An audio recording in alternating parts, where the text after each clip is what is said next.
So I just want to talk about collaborations and why a lot of business owners don't want to do them. Usually it's a case that it's a one-sided affair. If you're trying to get business through collaborations or referral agreements, it usually ends up that you give before you get, but then you don't always get back what you expect or what's worth value to you in regards to customers. And it doesn't always take out the competitive rivalry. So what I want to explain today is what a marketing cooperative does and how it actually makes the collaborators in the marketing co-op the strongest market force, which allows you to focus on making a profit because you don't have to worry about all the other stuff around the outside in the six forces model.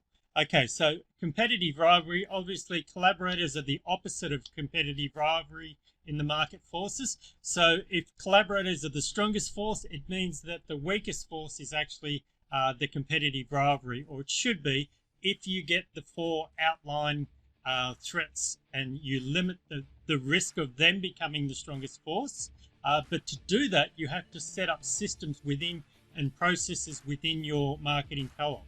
So what we've done, I'll use the example of local home and garden repairs as a marketing co-op setup, which is similar to a franchise model, if you like, except franchise models do all this sort of stuff, but they've still got competitive rivalry from other franchises in their industry.